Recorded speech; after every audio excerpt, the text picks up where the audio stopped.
Iniciaremos con el primer panel temático del día de buenas prácticas frente al uso de ecosistemas virtuales, en la investigación y sanción de la corrupción y su relación con delitos complejos. Para ello, quiero dar la bienvenida a Sandra Bonilla, gerente y cofundadora de Bitin SAS. Adelante, señora Bonilla. Buenos días para todos, yo soy Sandra. Bueno, ¿sabían ustedes? No sé si la presentación está. Ya, gracias. ¿Sabían ustedes que la corrupción deja cerca de $2 billones al año? Y lo más preocupante de esto es que estos flujos delictivos ocurren a través de ecosistemas virtuales que son invisibles para el ojo humano. Hace unos años, mi equipo y yo nos enfrentamos con una pregunta muy difícil. Queríamos entender cómo poder contrarrestar lo que en el ámbito corporativo se llama infidelidad interna y en el ámbito público se llama corrupción. Fue una pregunta muy difícil de abordar. Nos sentamos con diferentes expertos, sociólogos expertos en anomia social, psicólogos forenses, ingenieros, expertos en delitos informáticos, abogados, y llegamos a una conclusión. Para que la corrupción logre fundamentar su hecho, se necesitan de 3 variables: las personas, los procesos y la tecnología. Si volteamos a mirar el tema de las personas, pues digamos que tenemos varias cosas claves aquí. Y existen metodologías muy poderosas como lo es la geometría del fraude. La geometría del fraude permite identificar por qué una persona nace buena, pero bajo ciertas circunstancias de su vida toma decisiones y termina generando actos de corrupción. Son metodologías que han venido utilizando los psicólogos forenses y en los cuales ellos se desenvuelven muy bien.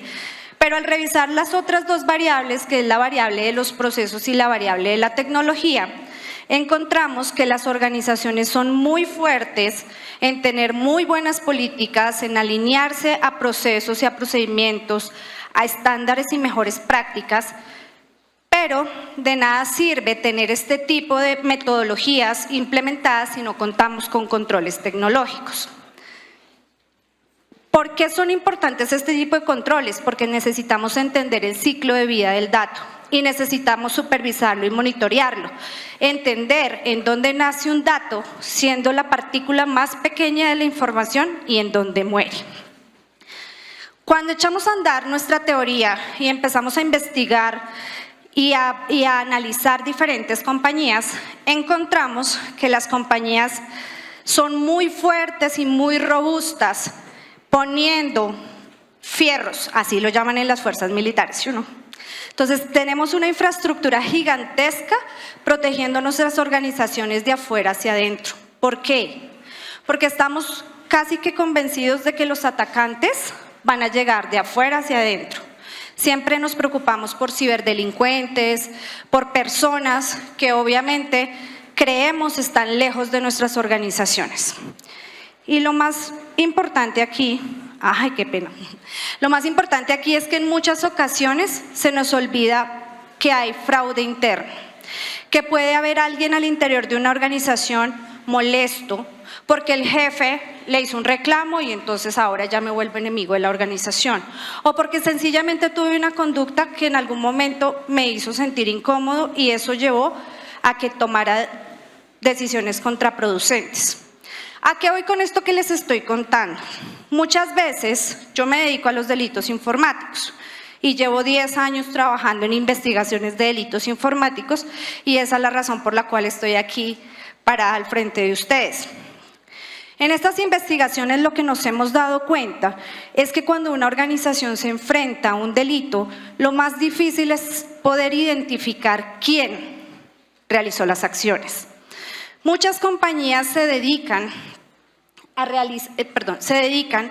hacer investigaciones y a monitorear quién crea un dato, quién accede a ese dato y quién cambia el dato. Pero muchas veces olvidamos monitorear algo muy importante, y se los digo por las investigaciones que hemos realizado, y es quién consulta el dato.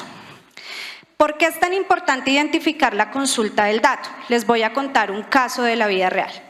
Hace un tiempo nos contrataron para realizar la investigación de una malversación y de la entrega de un contrato a un proponente que no tenía las habilidades para tener. ¿Qué ocurrió? Cuando nosotros llegamos a esta organización encontramos algo así. Y esto no es solamente de una organización. Muchas organizaciones tienen estos problemas. Sistemas descentralizados, ya no lo mencionaba Andrea en su ponencia. Al tener un sistema descentralizado nos encontramos con diferentes retos. La clave primaria en un sistema era el número de la cédula. En otro sistema era el código de empleado. Y en otro sistema venía siendo el nombre de usuario de la red. Con todas estas limitantes, nosotros usamos metodologías avanzadas, y creo que gran parte de esto es porque nosotros llevamos educando inteligencia artificial para que nos ayude a investigar esto. A través de una línea detallada de tiempo, lo que logramos identificar fueron los patrones utilizados por un conglomerado, porque como ustedes lo acaban de mencionar y lo han escuchado por panelistas anteriores, todo esto son carruseles conformados por diferentes personas. A través de la identificación en Office 365, equipos de cómputo, servidores, logramos identificar qué era lo que estaba ocurriendo. Pero ahora yo les pregunto, ¿qué hubiera pasado si sobre esta investigación se hubiesen hecho temas diferentes y hubiésemos tenido el apoyo de inteligencia artificial? Ojo, estamos hablando de un sistema de contratación. Voy a contarles por qué creemos que las tecnologías de cuarta revolución vienen a apoyar de manera muy importante el tema de la contratación. Lo primero, imaginemos que tenemos un sistema centralizado con un lago de datos conformado por información de la Fiscalía, de la Procuraduría, de cada una de las entidades donde los proponentes han venido o han tenido historia dentro de las organizaciones. ¿Qué pasa si un proponente se presenta y arrancamos este modelo de contratación bajo una tecnología que se llama blockchain, ¿cierto? Una tecnología que es inmutable, una tecnología que permite la transparencia, ¿cierto? Las urnas de cristal que llaman. Entonces, ¿qué tendríamos? Tendríamos que el proponente se presenta, trae la información, ingresa su propuesta y un sistema de inteligencia artificial inteligente logra identificar que ese proponente puede tener inhabilidades para presentarse a este cargo. Fíjense que es algo que estamos dejando de lado la parte humana y estamos entregándonos a la automatización, a un correlacionador de datos de un gran lago de datos.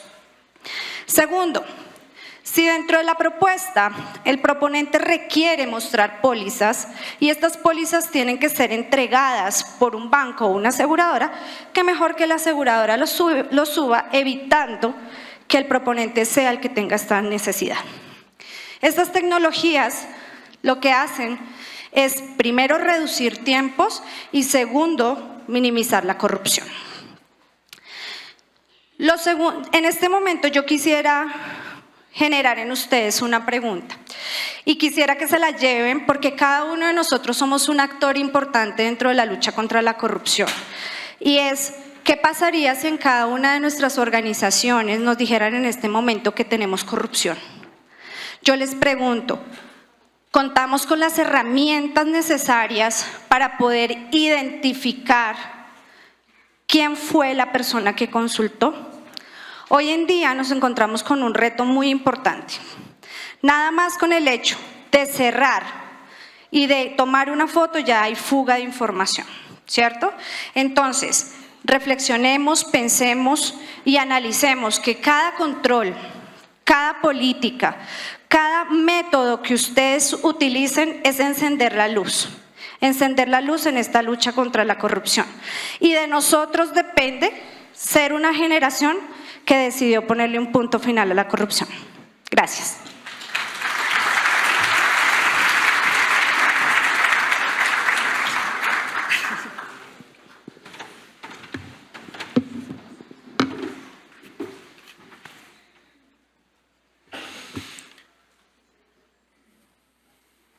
Muchísimas gracias, señora Bonilla, por su intervención y gracias por tomar asiento.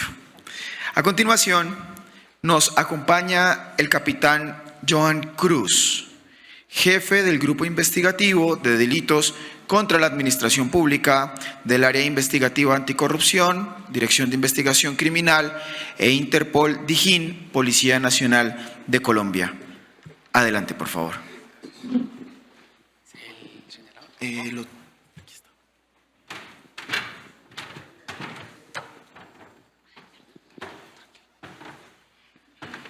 Bueno, primero que todo, muy buenos días para todas las personas que se encuentran acá.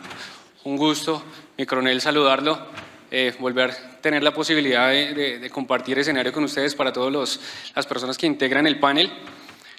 En primera medida, antes de hablar de corrupción, quiero que vean estas dos imágenes y es algo muy curioso que los que investigamos corrupción nos pasa cuando nos enfrentamos a ese monstruo. ¿Cómo vemos la corrupción? ¿Cómo entro yo a identificar cuáles son los parámetros, cuáles son las empresas, cuáles son los contratistas, las entidades que más generan hechos de corrupción? Y desde dónde yo como investigador o como jefe de un grupo me tengo que parar, debo ver la corrupción para saber hacia dónde voy. Me paro enfrente de ella o intento verlo desde arriba para saber quiénes son los integrantes o cuál es el ecosistema real que nosotros estamos trabajando. ¿Cuál es esa perspectiva que yo tengo de la corrupción? ¿Qué es realmente la corrupción para mí como investigador? Si la perspectiva que yo tengo de la corrupción como investigador es lo mismo para los gerentes, para los administradores de diferentes empresas, para los contratistas, para los miembros de nuestras entidades del Estado. Y es allí donde uno empieza a pensar realmente por dónde o cuál es el camino. ¿Qué es lo que yo debo hacer como investigador criminal y desde dónde debo identificar el problema? Que eso es lo primero. ¿Cuál es el problema aquí? ¿La corrupción o somos nosotros? ¿Quién genera la corrupción? ¿Desde dónde parte la corrupción? ¿Cuáles son esos hitos o cuáles son esas conclusiones a las cuales uno llega no como investigador, sino como servidor público, como hombre, mujer? ¿Qué es este tema de la corrupción? Si realmente nosotros o la corrupción está en el sistema o los que hacemos parte del sistema hemos venido llegando y nos hemos dejado envolver por ese sistema. Anteriormente, cuando hace 12 años que trabajaba y que ingresé a trabajar en el tema, en la lucha contra la corrupción, yo personalmente veía la corrupción así, porque no sabía a lo que nos estábamos enfrentando, no sabía quiénes estaban acá, cuál era el poder que había en la corrupción. Actualmente, me atrevo a decir, en nombre del director de la Policía Nacional y en nombre del director de nuestra Dijín, que no solo la corrupción, sino la lucha contra la criminalidad organizada se ve desde esta perspectiva. Tenemos un problema identificado, sabemos cuáles son los actores en ese problema, sabemos quiénes están allí.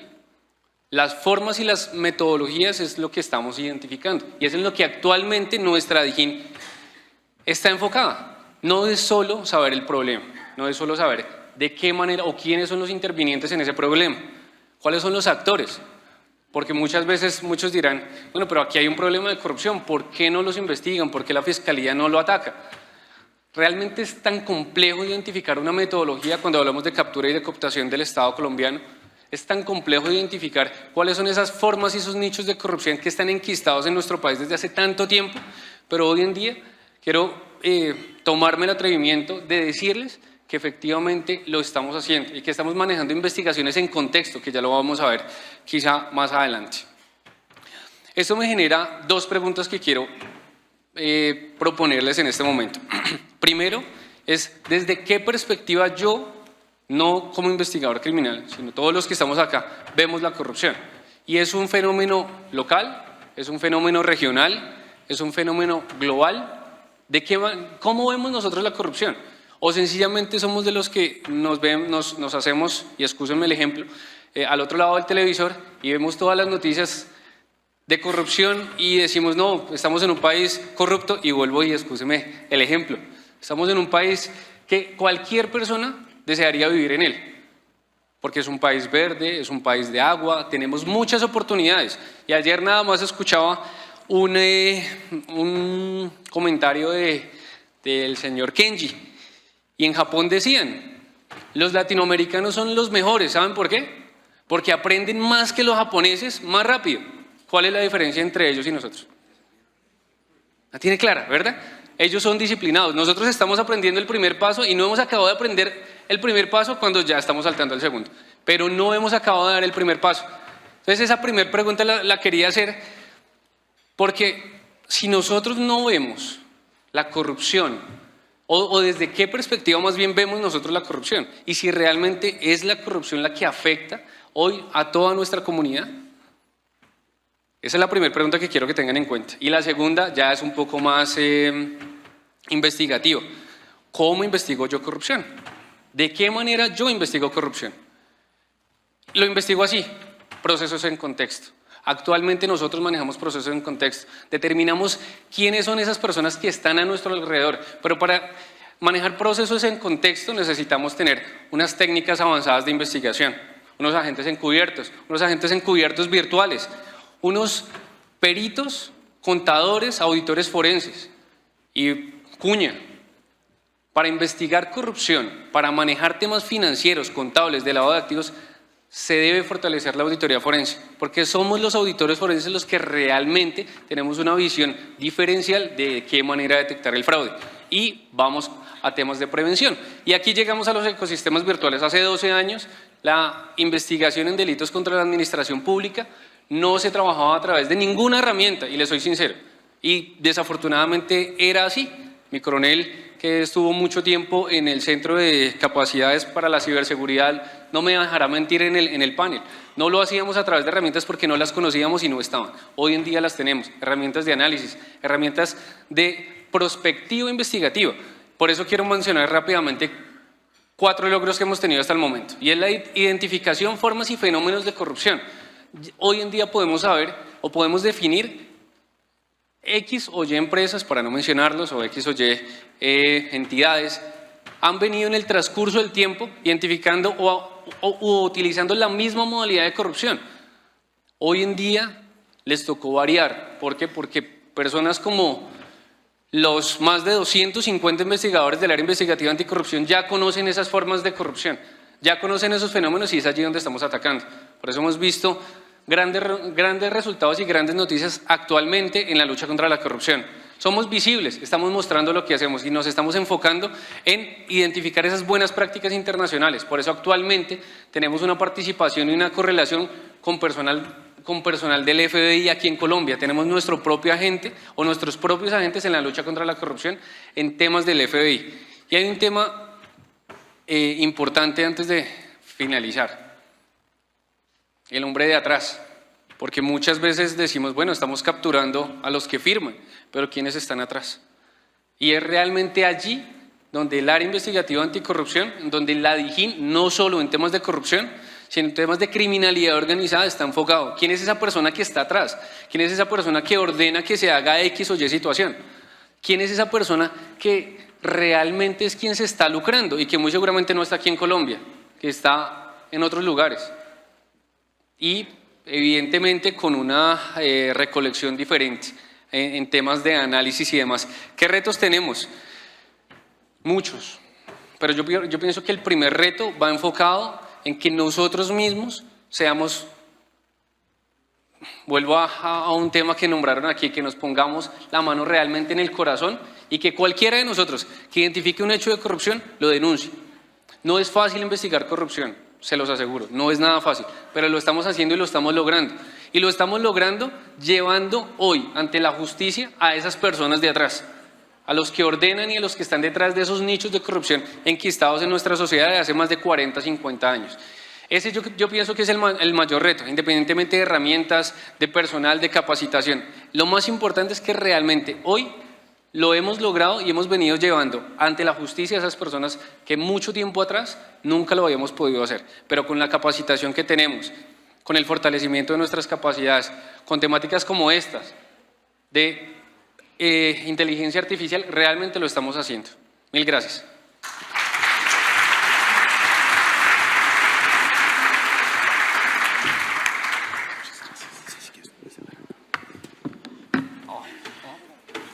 Bueno, viendo que tal vez hay una luz de proyector que puede ser un poquito molesta para nuestros panelistas, les voy a pedir si prefieren que queden abajo un ratico y cuando ya terminemos todas las ponencias y vayamos al panel y a las preguntas, ya podamos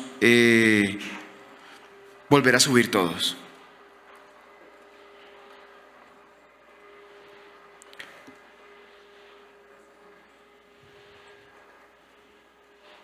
Capitán Cruz, muchísimas gracias por su intervención. Y bueno, por razones ajenas a nuestra voluntad y cambios de último minuto, el señor vicecontralor Carlos Mario Zuluaga no ha logrado llegar el día de hoy. Sin embargo, contamos con nosotros con una gran representante de él y de la Contraloría General de la República. Invitamos a la señora Diana Carolina Torres, Contralora Delegada para Regalías, a que suba al escenario. Un aplauso para ella.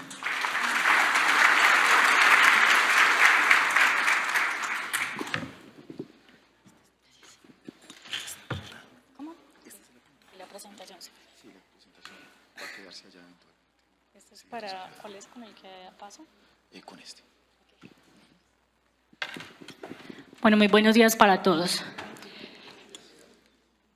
Me ayudan, si quieren, con la presentación. Pues el tiempo que disponemos es muy corto, pero nosotros desde la Contraloría General de la República queremos contarles a todos que realmente también en el sector público hay grandes herramientas tecnológicas y de innovación que nos han permitido y nos están permitiendo luchar contra la corrupción. La Contraloría General de la República desde hace varios años viene avanzando en temas tecnológicos. Empezamos con todo un tema de transformación digital, transformación tecnológica, ahora estamos en un tema de transformación digital. Nuestro primer sistema creado fue el sistema Océano, que era una plataforma que nos permitía en su momento hacer seguimiento en tiempo real a los recursos públicos, y de ahí también gracias a las competencias que nos ha dado el acto legislativo 04 del control preventivo, hemos también migrado a una plataforma que se llama DIARI, que es la Dirección de Información y Análisis y Reacción Inmediata, que afuera tenemos un stand donde ustedes también pueden como consultar un poquito más de qué se trata. Esta plataforma y la tecnología que hemos implementado realmente han dado resultados. Por eso muy rápidamente les vamos a mostrar cómo desde la Contraloría con esas herramientas tecnológicas hemos podido avanzar en resultados, así aportando también al país para la disminución de la corrupción. Por ejemplo, tenemos una cifra récord histórica de un recaudo de 2.96 billones en tema de resarcimiento de recursos públicos. ¿Qué quiere decir? Que hemos podido recaudar esta cantidad de dinero, que era la principal queja de la ciudadanía, porque decían que la Contraloría pues llegaba y auditaba, pero no podía recaudar los recursos. Esto lo hemos hecho pues obviamente con mucho trabajo, pero también con ayuda de herramientas tecnológicas y ayuda de herramientas para la búsqueda de bienes. Y así como esto, hemos podido avanzar en el monitoreo de obras inconclusas, monitoreo de obras en tiempo real. Hemos aumentado la cobertura de las auditorías porque, por ejemplo, lo que decía ahorita la doctora Andrea, en Brasil se ha disminuido el costo de las auditorías, nosotros seguimos gastando o invirtiendo en auditorías, pero nuestras auditorías son más eficientes y eficaces porque, por ejemplo, digamos, investigaciones que se demoraban 2 o 3 meses, ahora con la DIARI nosotros la podemos hacer en 2 horas o 2 días. Un ejemplo, la comparación que hacíamos de bases de datos para temas de fallecidos, que eran con la registraduría y la gente y las empresas que daban subsidios, o temas de educación, eso se hacía manual y había que hacerlo uno por uno. Ahora lo metemos en nuestro sistema, que utilizamos tecnología de análisis de datos, Big Data, inteligencia artificial, y con eso podemos sacar la información en 2 horas o en 2 días, dependiendo del tipo de información que eso solicite. Y pues estamos también haciendo convenios permanentemente con entidades del sector público y privado para poder tener acceso a toda esta información. Hemos avanzado también en el tema, por ejemplo, de estudios sectoriales, donde también utilizamos inteligencia artificial y la información que nos da la Diari para estos informes. Y además tenemos pues un observatorio donde hemos podido también interactuar con la comunidad y le damos esos espacios para que ellos también puedan conocer en tiempo real cómo están los recursos y cómo se puede hacer el seguimiento de los recursos. Esta es la Diari, que es la herramienta de la que les hablaba. Está conformada por 3 unidades. La primera unidad es de información. Esta unidad lo que hace es que recopila los datos, ¿sí? Tenemos una herramienta que se llama el API, donde hacemos todo el recaudo de datos, hacemos limpieza de datos y eso ingresa a un lago de datos que también tenemos, y en ese lago de datos lo que hacemos es que se muestra toda la información para que nosotros o nuestros analistas la puedan analizar y sacar información en tiempo real. ¿Y qué sacamos de ahí? Por ejemplo, las alertas, que las hacemos a través de la unidad de análisis, y en la unidad de análisis lo que se hace es que se emiten alertas de riesgos graves que se puedan presentar. Por ejemplo, se hacen modelos analíticos con tecnología también de análisis predictivo, y podemos decir, por ejemplo, que en una zona determinada puede haber algún cartel de contratistas por nuestras mallas de contratación.